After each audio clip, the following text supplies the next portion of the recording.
Dans cette vidéo, je vais vous montrer une méthode pour dessiner le visage et la tête. Je vais également montrer une technique d'étude sur la façon dont je vais dessiner le visage sous n'importe quel angle tout en partageant un guide sur la façon dont je stylise personnellement. D'accord, la réponse courte pour cette vidéo sera les références. Mais la réponse la plus longue est celle des techniques et des méthodes de dessin que nous allons explorer dans cette vidéo. Lorsqu'il s'agit de dessiner et d'étudier le visage, la façon dont je le fais peut se décomposer en 3 phases. La méthode, les formes, la nanostructure et la stylisation. Ces concepts sont faciles à comprendre, mais ils représentent un défi à maîtriser.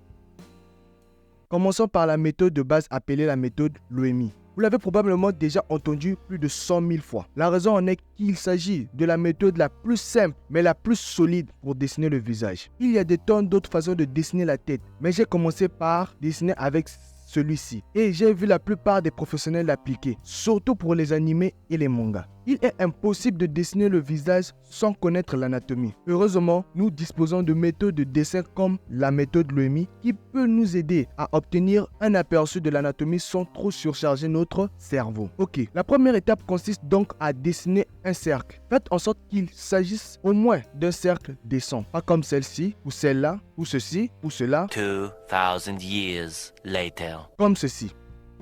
Il est également très important de ne pas considérer cela comme un simple cercle, mais une sphère, comme la Terre. En effet, il faut toujours penser en 3 dimensions. Vous n'êtes pas toujours obligé de le dessiner, mais gardez-le à l'esprit. Le cercle sera le crâne. Par ailleurs, ne vous préoccupez pas tant du nom et concentrez-vous juste sur ce que vous faites. Ensuite, nous allons tracer des lignes pour indiquer les sourcils. Cette ligne s'étendra sur tout le cercle. C'est pourquoi il est important de penser en 3 dimensions, car vous allez suivre la courbe de la sphère. Nous allons également ajouter une ligne centrale. Il indique l'orientation de la tête. Nous allons ensuite dessiner un cercle plus petit.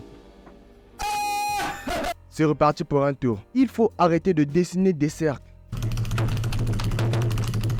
Ce cercle de pouce nous aidera à indiquer le côté du visage et d'ajouter une certaine dimension. C'est comme si l'on coupait une partie d'une balle en deux. Nous ajouterons ensuite une ligne de croisement avec la ligne verticale qui s'étend au-dessus de la tête. Nous allons également ajouter une autre ligne sous la partie que nous avons coupée. À partir de là, nous allons ajouter la mâchoire. Commencez par le côté du visage et reliez-le en utilisant les lignes du centre. À partir de là, vous pouvez ajouter l'anatomie faciale nécessaire au départ avec les yeux. Lorsque vous dessinez les yeux, veillez à ce qu'il y ait une distance entre les deux. Ajoutez ensuite le nez, la bouche et les oreilles. L'étape suivante consiste à affiner la tête.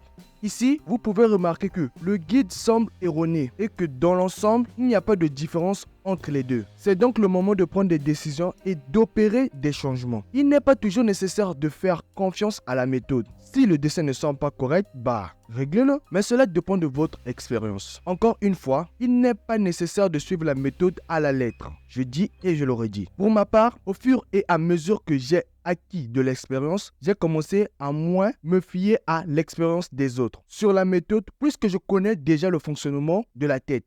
Mais c'est une technique solide à suivre si vous n'êtes pas sûr de ce que vous faites. Ok, nous disposons en fait d'une structure de base descente sur laquelle nous pouvons travailler. À partir de là, vous pouvez ajouter les caractéristiques et les dessins de votre personnage. Et finalement, on obtient quelque chose comme ça. Probablement pas comme celle-ci. Pour s'habituer à la méthode des bombes, il faut donc toujours essayer de dessiner avec les références. Essayez de décomposer les fonctionnements de la tête à l'aide des lignes directrices. La référence est très importante pour s'habituer aux proportions humaines. Si vous avez du mal à dessiner une tête à partir d'une référence, vous pouvez le tracer, mais ne le tracez pas comme ça.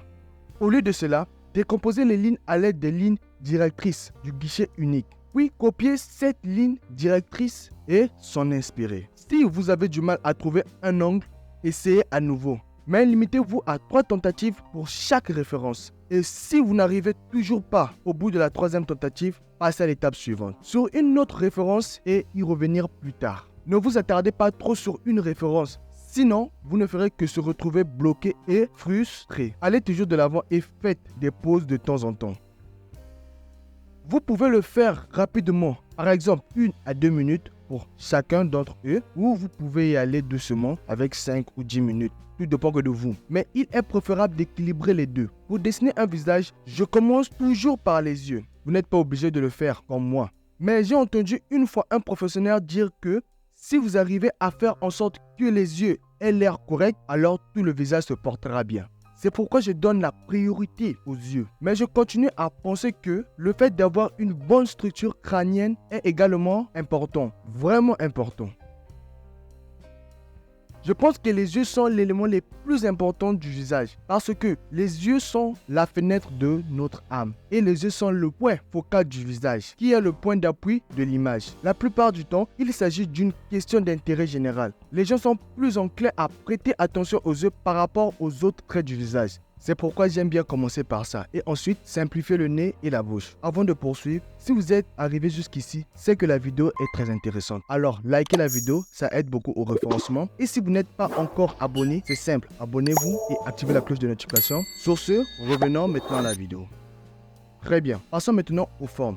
Si vous n'avez toujours pas la moindre idée de ce qu'est un fondamental, faites ceci. Il y a beaucoup d'éléments fondamentaux, mais je pense que le plus important est le suivant. Il y a les formes et ma préférée, c'est l'anatomie. Afin d'améliorer vos compétences, nous allons utiliser une autre méthode d'évaluation de la qualité de l'eau. Qu'est-ce que je dis d'abord? Qui est vraiment utile et qui m'a permis d'économiser beaucoup d'argent, beaucoup de temps pour dessiner le visage. Le dessin du cube.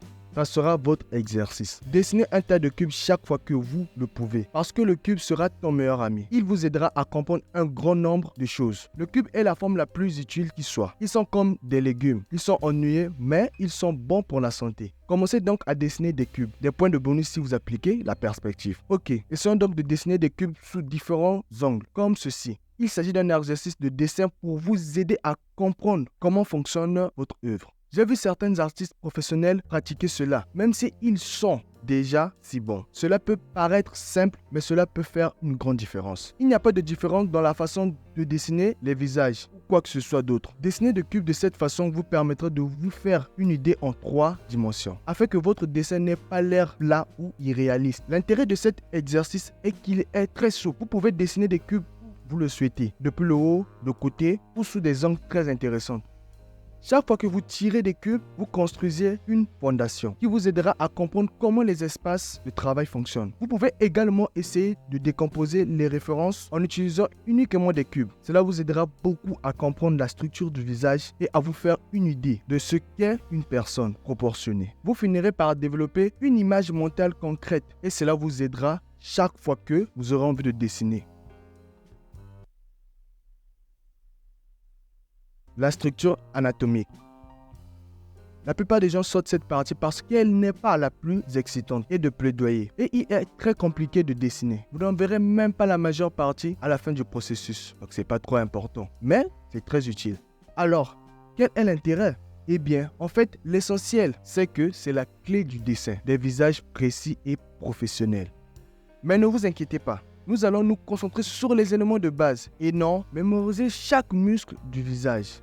Mais commençons d'abord par un crâne, un élément essentiel dans la vie d'une personne pour comprendre le visage. Pour construire un crâne, nous allons utiliser nos connaissances sur les formes et les méthodes Loomis. Le crâne peut être simplifié par un ensemble de sphères pour les orbites, un triangle pour le nez et une sphère pour la zone buccale. Là encore, utilisez la méthode Loomis pour les lignes directrices. Il n'est pas nécessaire de tout maîtriser sur le crâne, mais j'ai l'intention d'en faire autant. Je suggère de comprendre la structure simple parce qu'elle sera utile par la suite. Alors oui, dessinez un tas de crânes jusqu'à ce que vous compreniez. Voici d'ailleurs une référence cadeau.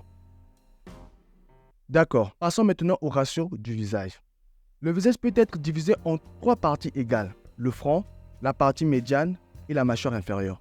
Il est préférable de l'imaginer sous forme d'avion. C'est pourquoi il est très important de disposer d'un niveau de l'espace comme ceci. D'ailleurs, c'est souvent le cas et c'est en général la norme pour la plupart des visages. Mais il peut être de l'âge, de la perspective, du style, etc., etc. Voici donc quelques exemples de la manière dont vous pouvez les adapter en fonction de votre style. Par exemple, pour les proportions aiguës et féminines, il est préférable que la zone du front soit la plus grande. Ensuite, pour les parties centrales et inférieures, vous pouvez ajuster comme vous le souhaitez, à condition qu'ils soient relativement plus petits que les têtes. Un autre exemple sera de dessiner des personnages masculins. C'est beaucoup plus simple car tout ce que vous avez à faire est de suivre les ratios standards. Vous pouvez les ajuster un peu mais n'exagérez pas car il peut sembler décalé. Parlons maintenant de langue préférée de tous, le 3/4. Je ne sais pas pourquoi c'est populaire, mais je pense que ça a quelque chose à voir avec la profondeur. Étudions donc les 3/4 de l'angle du visage.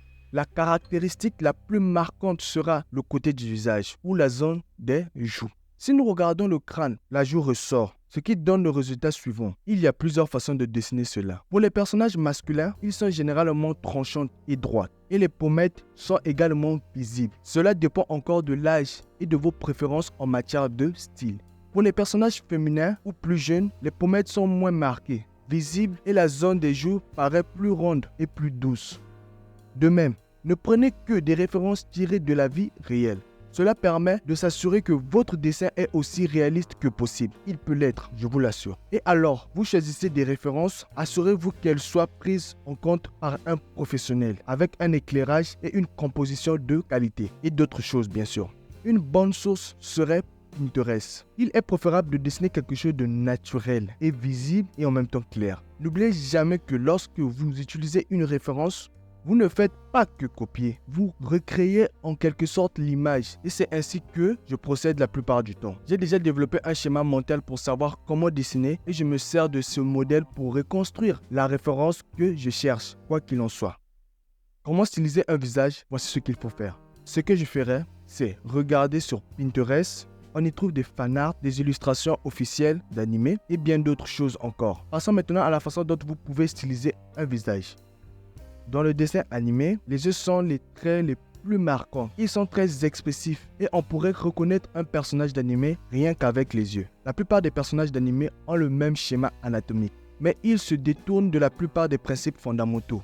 Comme l'anatomie du visage, la plupart du temps, la bouche et les nez sont moins susceptibles d'exister. Ils ne sont pas aussi expressifs que les yeux, mais la bouche peut également être expressive. Les cheveux sont également importants dans les animes. Ils ne suivent généralement pas les règles de la physique.